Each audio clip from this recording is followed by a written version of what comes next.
This is RF from the Country Lunch Show on WOOL 91.5 FM from Bellows Falls, Vermont.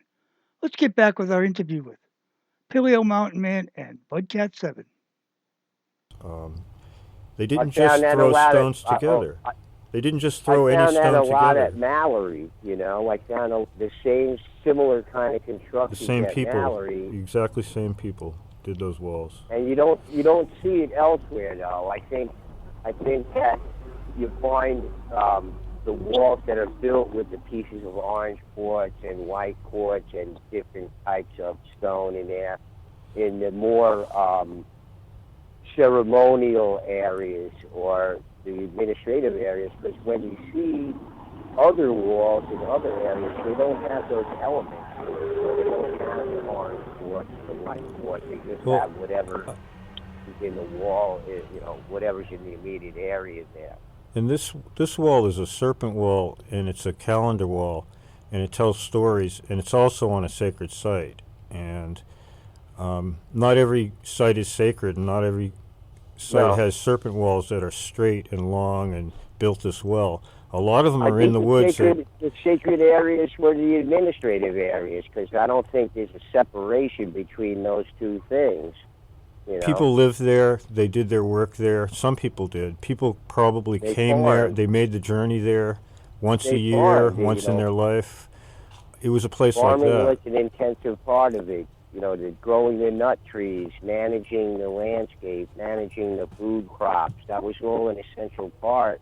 And we know from the histories of these people that they were experts in agriculture. There's a lot of artifacts that are farm implements that I find up there, and grinding stones and things like that, along with the carved quartz and crystals and things like that. People lived there. People did grow things there. They had their own way of growing.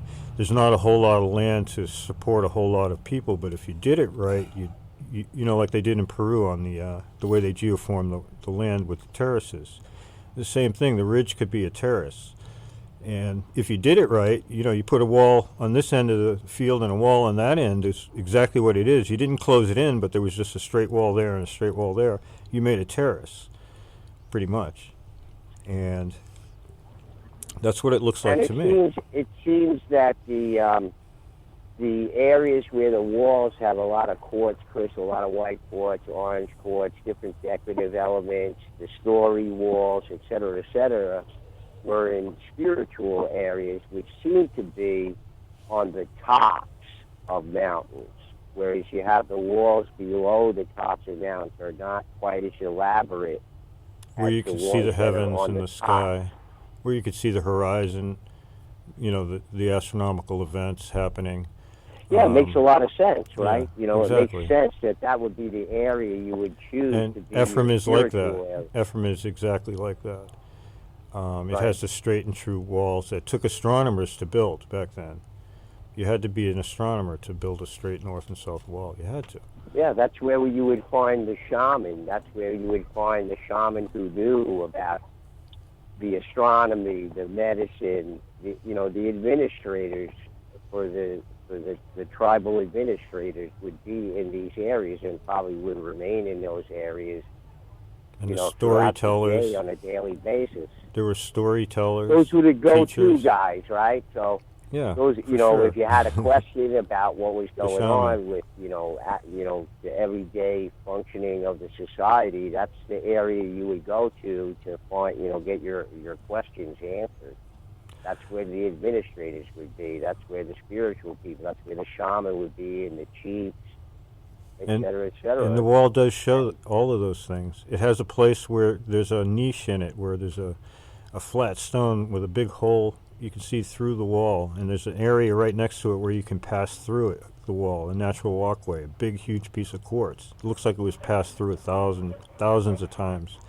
It's all worn down. And I suggest highly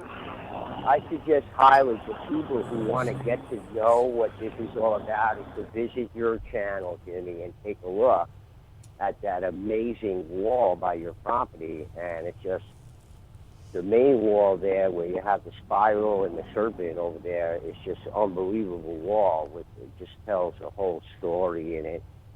or 30 or 40 feet or 50 feet or whatever it is. Just has one whole story in there, and if people want to see what that is, they should certainly visit you on your channel on YouTube, Paleo Mountain Man, and they could see my series on my channel about our discoveries in Vermont.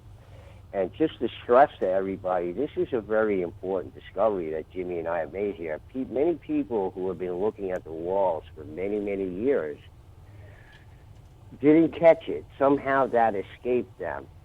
But once I alerted it to them, then they took a second look at the wall. These are people who have been looking at the walls for 10, 15, 20 years, and they never saw that.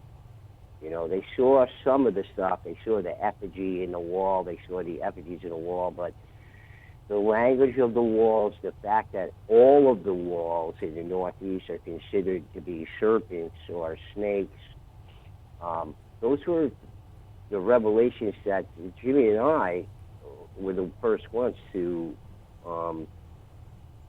make that call. It's a great story, You know, isn't nobody else in this field of research, alternative or mainstream, has ever mentioned anything about this. So Jimmy and I have basically found out something that nobody else has ever considered before.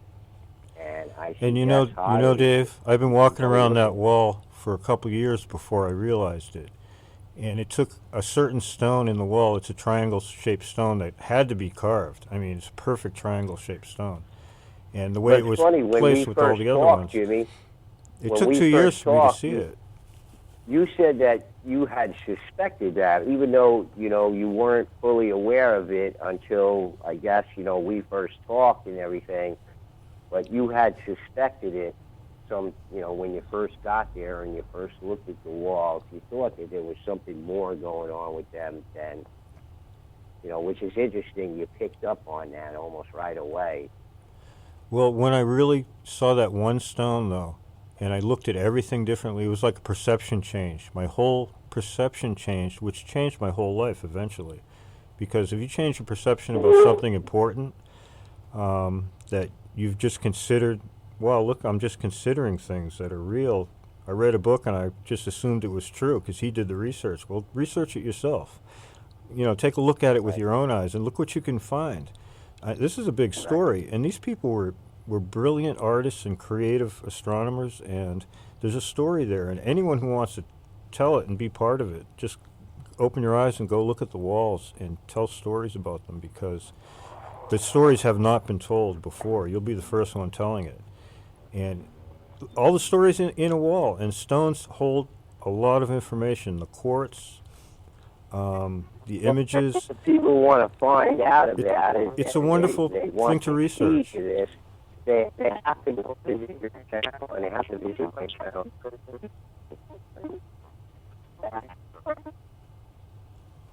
Interesting connection. I think we're losing our connection here with you there, Budcat. One of the satellites, I think, kicked itself out or something. That was weird, huh? That was weird. Wow. I was thinking, you know, did they, Jim, you think these people made clothing out of these stones, like the Indians made wampum bells out of shells? Well, that's another subject I can talk about, because I have the images of a lot of what they were wearing, and they carved such detail into their carvings that they wore headdresses that had images of animals and people in them. They had helmets. They had jewelry. They had huge headdresses. I mean, they loved to dress up. And these people had a way of producing an image of themselves that looks very natural, and of animals that look very natural in natural positions. And you wonder why these, you know, they would produce such an image if it wasn't what they were wearing or walking around in or doing. It seems to be a representation of who these people were and what they looked like. And they were very interesting. They wore these giant headdresses. So the things that we don't have, we just have the stones, must have been beautifully artistic, woodworking. They probably built boats. They probably built all kinds of things, and everything might have been painted. Who knows? That's how they were. They created art and everything, and they had balance. Back, I lost you there for a second. And they had balance too in the things they created. You take a lot of, even the smallest of their carved little stones, and if you balanced it, it would balance right in the center of the stone. They made sure that it wasn't off of balance. They made sure that even the littlest thing had balance to it. And it's symmetry. Symmetry, beauty. Some symmetry. It shows you the way their mind was thinking. And if you can think like that, and I can, if I put something together, it's hard for me to do that. If I'm going to carve a stone, it's very hard to do that, to make it balanced and symmetrical. Every time, it seems like. They were very good at it, and they had good eyesight. Great. Well, we're down to getting to the hour mark, so I guess we're going to call it for today, and maybe you guys will be back next week. Maybe you'll have some tales about Fred Flintstone. Maybe he's involved in there somewhere. Him and, what is it, Dino? Wilma. Yeah. Dino. I don't know. We'll do dinosaurs tomorrow next week. That'd be very, very interesting. Thanks, Dave. Well, anyways, you can find more information by going to Paleo Mountain Man or Stonewall Research Podcast 7 on YouTube, and the story continues on, and it's good to come reach somewhere sometime where I don't know where you guys are going with this, but it's incredible. Well, we'll see you next week there, Bud Cat. Thank you so much, Al. Okay, you have a good day. Bye, Dave. All right, you too. Thanks. And Jimmy, I'll talk to you soon. Okay, buddy.